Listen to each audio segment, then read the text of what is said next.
Bonjour à toutes et à tous, chers amis de la météo. Allez, on regarde tout de suite l'animation satellitaire des dernières 24 heures. Que nous dit-elle?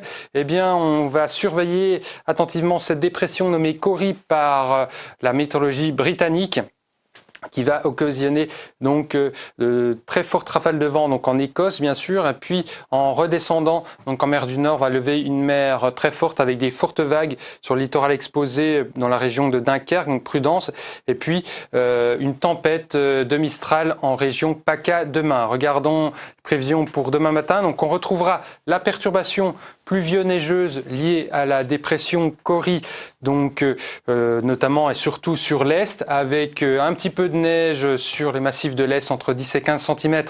En montagne, beaucoup moins entre le Massif central et les Pyrénées, donc beaucoup plus proche des hautes pressions. Mais vous voyez que ça soufflera déjà très fort en Méditerranée, mais surtout dans l'après-midi que les valeurs pourraient atteindre, voire dépasser les 120 km/h en région PACA.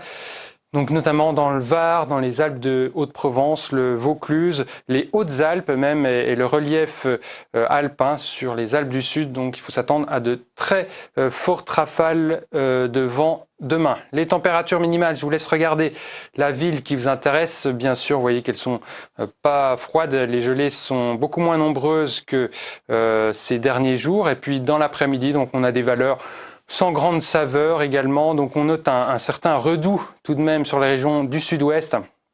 On ne dépassait pas encore cet après-midi 2 degrés à Biarritz, on en attend une valeur plus commune pour, donc par rapport aux moyennes, avec 12 degrés attendus à Biarritz.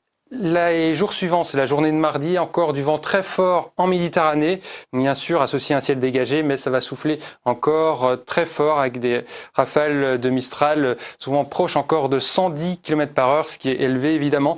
Et puis une nouvelle perturbation dans ce vigoureux courant de nord-ouest apportera quelques chutes de neige encore, donc à basse altitude temporairement, parfois en plaine, même le matin, avant que la limite pluie-neige ne s'élève dans le courant de la journée, surtout le soir. Mercredi, donc retour de l'anticyclone. Déjà en fait l'anticyclone ne va pas vraiment nous lâcher et donc on retrouvera un temps souvent bien gris, sauf près de la Méditerranée, avec encore une fois du Mistral et de la Tramontane. Pour jeudi, donc journée parfois printanière dans le sud avec beaucoup de soleil, des éclaircies qui remontent, et puis passage d'une perturbation peu active vendredi, et puis le week-end prochain c'est de nouveau l'anticyclone. Donc vous voyez que le temps s'annonce encore souvent très anticyclonique, calme pour commencer février, et ça pourrait durer encore bien longtemps. Voilà, vous savez tout, il me reste à vous souhaiter une excellente soirée, une très bonne semaine, à très bientôt.